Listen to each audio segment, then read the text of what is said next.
दोस्तों, आज आपको इस वीडियो के माध्यम से हम तारों के जीवन काल में कैसी घटनाएं घटती हैं, तारों का जीवन क्या है, तारों का जीवन चक्र क्या है, हम उसके बारे में चर्चा करेंगे। दोस्तों, ये विषय बड़ा कौतूहलपूर्ण है, बहुत रहस्यमयी, ज्ञान रोचकता से भरा पूरा हुआ है। दोस्तों, ब्रह्मांड हम सब जानते हैं एक अनसुलझी पहेली है, और नए नए सिद्धांतों, अपने नए नए मतों के अनुसार आज जो हम अपने ब्रह्मांड के बारे में जो अध्ययन करते हैं, अंततः इस नतीजे पर हम लोग आज पहुंचे हैं कि ब्रह्मांड एक व्यापक शून्य है, जिसके अंतर्गत अगणित आकाशगंगाएं, निहारिकाएं, क्वेशर और खगोलीय पिंड विचरण करते हैं। हम उसमें देखते हैं कि आकाशगंगाओं का बहुत बड़ा रोल है। संपूर्ण ब्रह्मांड में आकाशगंगाएं सबसे बड़ी इकाई के रूप में जानी जाती हैं। और जब हम आकाशगंगा के बारे में बात करते हैं कि आकाशगंगाओं का निर्माण कैसे हुआ, तो पता चलता है कि आकाशगंगा और कुछ नहीं, मात्र तारों के सामुच्य का जो सघन सपिंड रूप है, उसे ही हम आकाशगंगा कहते हैं। यानी कह सकते हैं कि ये तारों से निर्मित है। तो अंततः चाहे आकाशगंगा हो, चाहे हमारा वो तारा हो, ये सारी चीजों का जो जन्म हुआ है दोस्तों, वो जन्म धूल कण गैसों के सामुच्य से हुआ है। जब हम तारों के जीवन काल के, उनके जीवन चक्र के बारे में बात करते हैं, तो एक बार ऐसा लगता है जैसे मानव का जीवन चक्र है। गर्भावस्था, यानी जिसको भ्रूणावस्था भी कह सकते हैं, और जन्म लेने के साथ ही मृत्यु तक का समय हमारा जीवन काल कहलाता है। और फिर मृत्यु होने के बाद जिन तत्वों से निर्माण हुआ, उन्हें तत्वों में मिल जाते हैं। लेकिन यहां पर थोड़ा सा ट्विस्ट आता है जब हम तारों के जीवन चक्र के बारे में बात करते हैं।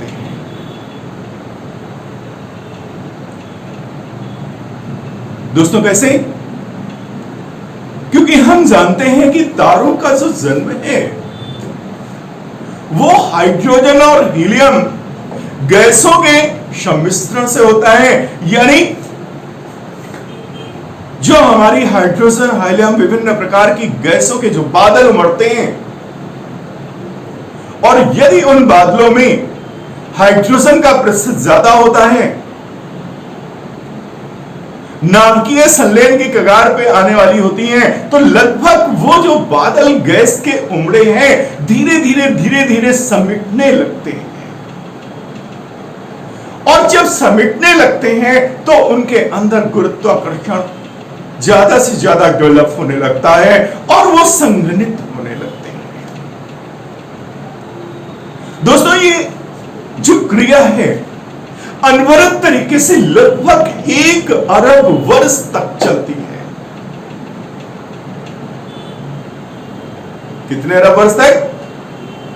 नियर अबाउट अप्रोक्सीमेटली, लगभग रफली 1 अरब वर्ष तक ये क्रियाएं होती रहती हैं। वो गैसों के बादलों में धीरे धीरे धीरे धीरे क्लोज होकर के उनका गुरुत्वाकर्षण बढ़ने लगता है। और जिस पल उन गैसीय पिंड में हाइड्रोजन का हीलियम में संलयन शुरू हो जाता है। दोस्तों क्या शुरू हो जाता है? नाभिकीय संलयन शुरू हो जाता है। उन गैसीय बादलों के अंदर जो गैस का जो पिंड है, उसके जब अणु आपस में गुरुत्वाकर्षण के कारण टकराने लगते हैं और उनसे विभिन्न प्रकार की तरंगे निकलते हैं, इधर हाइड्रोजन हीलियम में संलयित होने लगती है। वहीं से तारे में ईंधन उत्पन्न हो जाता है। जब तक उस गैसीय पिंड में किसी प्रकार की ऊर्जा का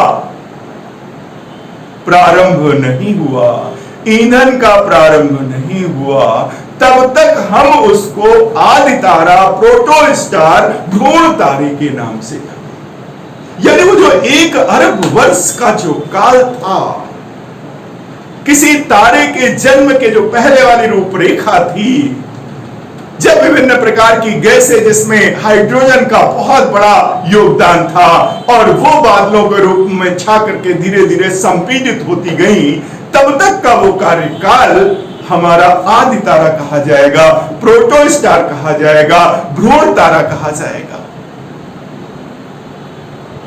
ये बिल्कुल हम लोगों की लाइफ स्टाइल की तरह है जो गर्भावस्था का कार्यकाल था।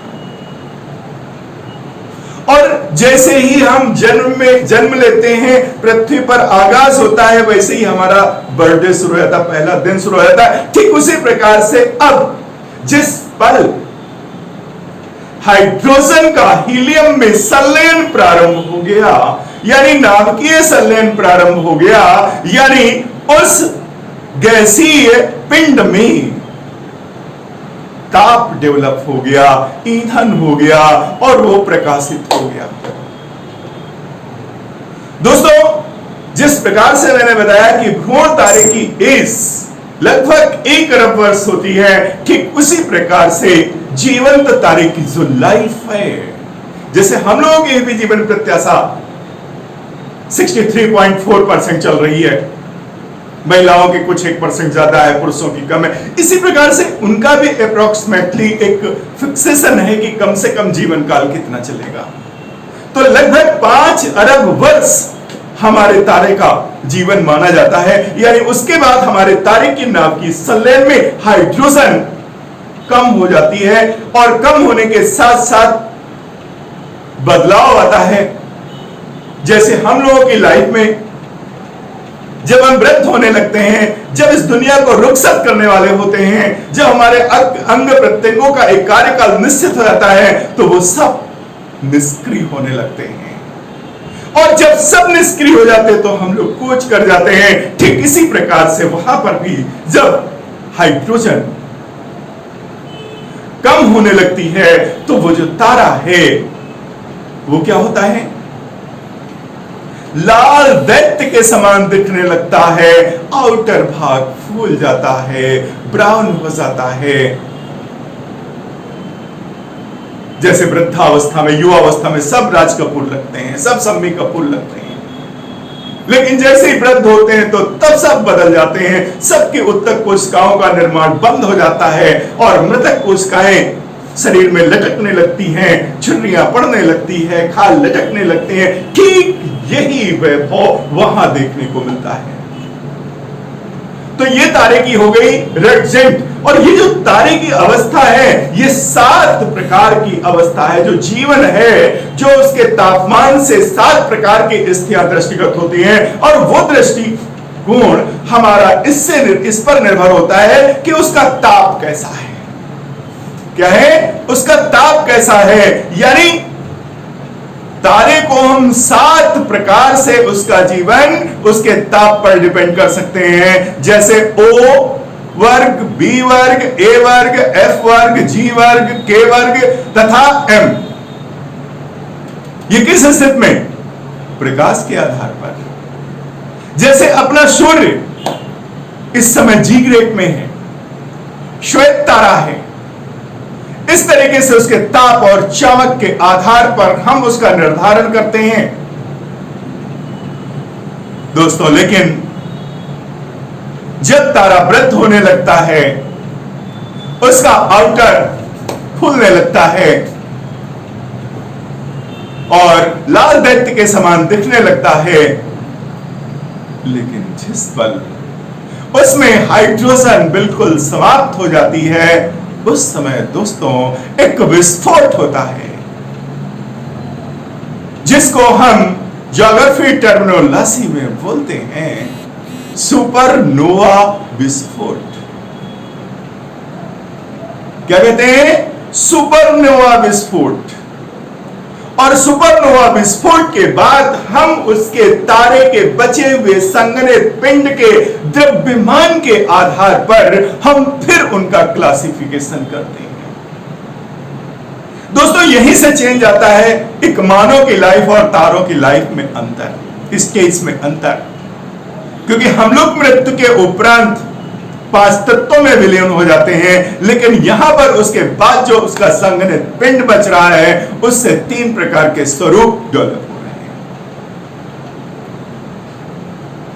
यानी सूर्य के बराबर का जो हमारा द्रव्यमान वाला जो संघनित पिंड है दोस्तों, वो बौना तारा, व्हाइट डॉर्फ, वामन तारे की भांति दिखता है। उसकी चमक बिल्कुल सफेद होती है, श्वेत तारे की, श्वेत तारा भी कह सकते हैं उसको। यह द्रव्यमान का सबसे छोटा स्वरूप हुआ, यानी हमारे सूर्य के द्रव्यमान जैसा अगर संघनित पिंड में द्रव्यमान बचा है तो। और जब हमारे सूर्य के द्रव्यमान से काफी बड़ा द्रव्यमान होगा, और इधर आप देखते हैं जो श्वेत हमारा वामन तारा था, व्हाइट डॉर्फ था, इसका गुरुत्वाकर्षण 10⁻⁸ पहुंच चुका था। लेकिन अब जब हमारे सूर्य के समान द्रव्यमान वाला तारे से जब ऊपर बढ़ते हैं, उसकी फ्रीक्वेंसी बढ़ते है, उसका द्रव्यमान बढ़ता है, तो यही गुरुत्वाकर्षण हमारा 10⁻14 तक पहुंच जाता है। और वो जो पिंड बचा था वो अत्यधिक तीव्र गति से रोटेट होने लगता है, उसकी गतिशीलता बढ़ जाती है, तीव्रता बढ़ जाती है, साथ साथ में एक और चीज बढ़ जाती है। क्या? उसकी चमक बढ़ जाती है, उसके न्यूट्रॉन्स चमकने लगते हैं। इतनी तेज तीव्र गति से उसकी चमक में वृद्धि होती है कि हम उसे न्यूट्रॉन या पल्सर तारे की भी संज्ञा देते हैं। यानी आप कह सकते हैं कि एक श्वेत तारे, एक व्हाइट डॉर्फ तारे के बाद अगर द्रव्यमान में बढ़ोतरी होती है, तो इस प्रकार से पल्सर और न्यूट्रॉन में उनका कन्वर्सेशन हो जाता है और उन्हें पल्सर या न्यूट्रॉन तारे की संज्ञा दे दी जाती है। और उनका घनत्व तो कहां 10⁸ था और यहां पर बढ़कर के पहुंच जाता है 10⁻14, यानी 8 का अंतर बढ़ जाता है। आप कल्पना कर सकते हैं कि ये अंतर कितना बड़ा अंतर, कितने बड़े आमूलचूल परिवर्तन के साथ दृष्टिगत होगा। लेकिन दोस्तों कह सकते हैं कि इस न्यूट्रॉन तारे के बाद का जो संघनित पिंड है, धीरे धीरे उसकी चमक खत्म हो जाती है। या कह सकते हैं कि सूर्य के 3 गुने आकार से बड़ा तारे का जब विघटन होता है, तो उसमें बचा हुआ जो संघनित पिंड है दोस्तों, उसका गुरुत्वाकर्षण अब और बढ़ जाता है। कितना बढ़ जाता है? 10⁻16 तक पहुंच जाता है। और जब ऐसी स्थिति में यह पहुंचता है, तो जब ऐसी स्थिति में पहुंचता है तो यकीनन है कि गुरुत्वाकर्षण के बढ़ने से वहां का जो दृश्य है उसमें बहुत बड़ा अंतर आ जाएगा। परिणामतः अब उसमें ऐसी सिचुएशन आ जाती है, या यानी कह सकते हैं कि इतना गुरुत्वाकर्षण बढ़ जाता है कि अब वो प्रकाश की किरणों को भी बच निकलने नहीं देता है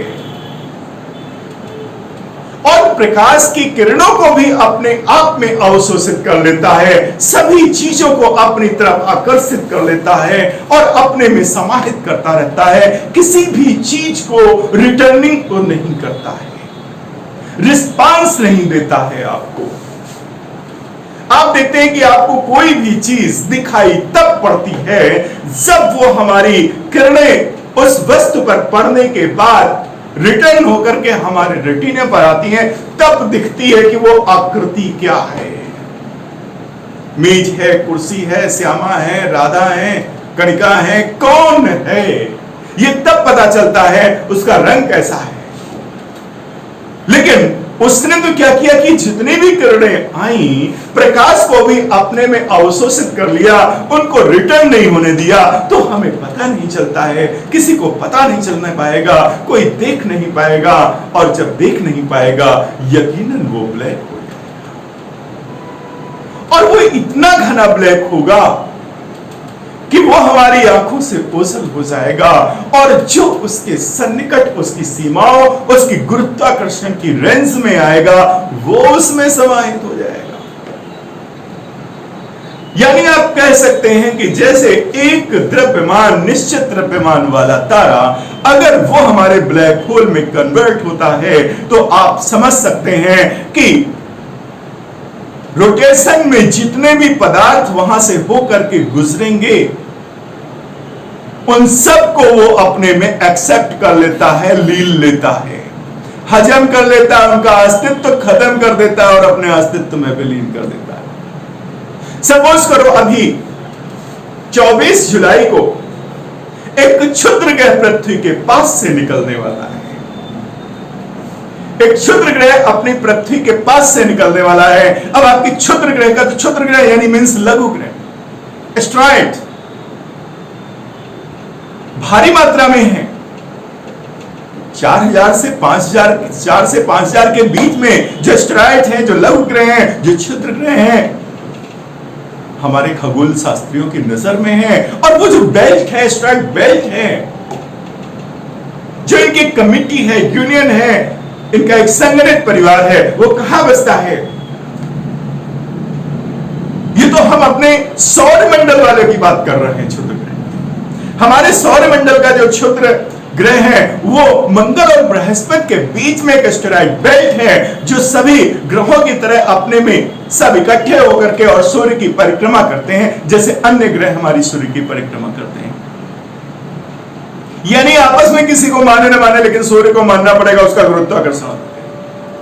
तो आप समझ सकते हैं कि जो क्षुद्र ग्रह हमारी पृथ्वी के साथ से निकट से होकर के जा रहा है, काश ऐसा ना हो। लेकिन अगर होता है कि पृथ्वी के गुरुत्वाकर्षण के अगर संपर्क में आया तो पृथ्वी उसको बाहर जाने नहीं देगी। उसको ये पता नहीं है कि यहाँ पे मानव का नुकसान हो जाएगा, पृथ्वी का नुकसान हो जाएगा, उसके गुरुत्वाकर्षण में आने वाली चीज है तो उसको एक्सेप्ट करेगी। और एक्सेप्ट करने से हमारी पृथ्वी को बहुत भारी नुकसान हो सकता है। लेकिन अगर वो भारी मात्रा का एक द्रव्यमान है, अगर हमारी पृथ्वी की जगह द्रव्यमान होता, एक कृष्ण होल होता, एक ब्लैक होल होता, तो क्या होता दोस्तों? वो निकल के जाता और उसमें समाहित हो जाता और उसका अस्तित्व खत्म हो जाता। तो इसी तरीके से जब एक ब्लैक होल होता है तो धीरे धीरे वो ब्लैक होल बृहद आकार लेने लगता है, क्योंकि आप जानते हैं कि आकाश में, अंतरिक्ष में सभी खगोलीय पिंड अपने परिपथ में चक्कर लगाया करते हैं। तो जो घूमते हुए उसके पास से निकलेगा उसके सरकमफ्रेंस में आएगा और वो उसमें समाहित होता जाएगा। जैसे जैसे मटेरियल उसमें सम्मिलित होता जाएगा और बढ़ता जाएगा दोस्तों, वैसे वैसे उसका गुरुत्वाकर्षण और बढ़ता जाएगा।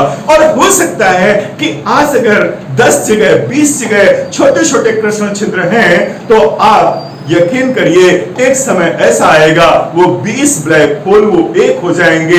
जो अभी बच निकल रहे होंगे उनको और आसानी के साथ अपने में समाहित करेंगे और वो समय दूर नहीं कौन सा? जिस समय के लिए हमारे खगोल शास्त्रियों ने बताया था कि करीब 20 अरब वर्ष बाद हमारा ब्रह्मांड फिर एक निश्चित आकार का हो जाएगा। उन्होंने क्यों कहा था? कभी सोचा? उन्होंने इस ब्लैक होल की संरचना के बारे में जानकारी हासिल करने के बाद बताया था कि जब हमारे ब्लैक होलों की संख्या बढ़ती जाएगी और उसके बाद धीरे धीरे हमारा ये संपूर्ण ब्रह्मांड एक ब्लैक होल में हो जाएगा, फिर वही प्रक्रिया शुरू हो जाएगी जैसे हमारे ब्रह्मांड का सृजन हुआ था कि धूल कण गैसों का एक बहुत वृहद कॉस्मिक पिंड था और धीरे धीरे उसमें संपीड़न होता गया, संकुचित होता गया और जब वो ऐसी स्थिति में पहुंचा जब उसके केंद्रक में किसी भी प्रकार की ऐसी जगह नहीं थी कि किसी अन्य को उसमें समेट ले या संकुचित हो जाए, संपीड़ित हो जाए, तो उसने तत्काल वहां से रिएक्शन किया और वहां से एक विस्फोट हुआ और छोटे छोटे कणों में हमारा ब्रह्मांड तब्दील हुआ और वही हमारा परमाणु बम के सिद्धांत पर दूर के टुकड़े जो और अधिक तीव्र गति से गतिशील होते हैं, उसी प्रकार से हमारे ब्रह्मांड की संरचना हुई। तो दोस्तों, ये हमारा जो ब्लैक होल है, ब्लैक होल का परिणाम एक समय हमारे ब्रह्मांड की स्थिति को बदल सकता है। यानी वो हमारे ब्रह्मांड की स्थिति, आज हम कहते हैं कि मेरा ब्रह्मांड ओपन है जिसका आकार अनिश्चित है, लेकिन अगर ऐसा ही चलता गया तो वो दिन दूर नहीं जब मेरे ब्रह्मांड का जो स्वरूप है, जो आकार है, जो आकृति है, जो बनावट है, वो निश्चित हो जाएगी, बंद हो जाएगी।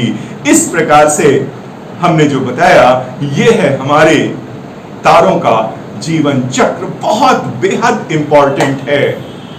बहुत सारे इससे प्रश्न बनते हैं, चाहे आप यूपीएससी निकालिए, चाहे यूपीसी निकालिए, चाहे आप छोटी मोटी परीक्षाएं निकालिए, प्रश्न तो इससे हरदम मिलते हैं, लेकिन आपकी परीक्षा के स्टेटस के अनुसार एग्जामिनर आपसे प्रश्न पूछता है, बट प्रश्न की हाजिरी जरूर रहेगी।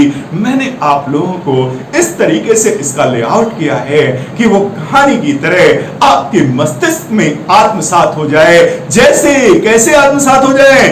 जैसे ब्लैक होल अपने पास आई हुई वस्तुओं को अपने में आत्मसात कर लेता है, प्रकाश की किरणों को बच निकलने नहीं देता है, ठीक उसी प्रकार से मेरी एक एक दी हुई सूचना मैंने इस तरीके से परोसने का प्रयास किया है, वो मस्तिष्क खींच ले और अपने में आत्मसात कर ले। इसीलिए कहते हैं कि किसी भी वीडियो को पूर्ण रूप से देखना है और सुनना है, अगर उसमें थोड़ा सा दिलचस्पी रखेंगे, सूचनाएं कभी विस्मृत नहीं होती हैं। अच्छा, आप देखिए, किसी को अगर आप मन से पसंद करते हैं, किसी वस्तु, किसी व्यक्ति, किसी चीज को, तो क्या आप अपने मन से उसको निकाल सकते हैं? क्या वो आपके मन से निकल सकती है? नहीं निकल सकती है। तो इसका मतलब है कि आप अपने इच्छा शक्ति के द्वारा अगर पढ़ने में मन लगाएंगे, कोई भी सूचना ऐसी नहीं है जो विस्मृत हो जाए। किसी को काजू बादाम खाने की जरूरत नहीं है। एक आम डाइट से अगर सुचारू रूप से टाइमली आप भोजन करते हैं, टाइमली उठते हैं, अच्छा पढ़ते हैं, अनवरत तरीके से समय का प्रबंधन करते हैं, कुछ भी असंभव नहीं है। नौकरी मिलेगी, आप क्या पर होंगे, अखबार में निकलेगा, दुनिया आपके पीछे घूमेगी, आपसे फार्मूला पूछेगी कि आखिर आपने फार्मूला क्या बनाया, कैसे आपने इतनी जल्दी इस परीक्षा को निकाल दिया। तो दोस्तों, फार्मूला सबसे पहला होता है कि अपने आप में प्रसन्न हो और मन ही मन फार्मूला बनाइए कि इस चुनौती से निपटना है कैसे। लोग रो करके, माथा पीट करके लड़ते हैं, लेकिन हम प्रसन्नता पूर्वक इसका आवाहन करते हैं, दिलचस्पी के साथ, रोचकता के साथ, मनोरंजन के साथ इस पे विजय पानी है। तो दोस्तों, आप लोगों को बहुत सारी शुभकामनाएं। आप अपनी पढ़ाई पे ध्यान दीजिए, जरूर अपने लक्ष्य में सफल होंगे। धन्यवाद।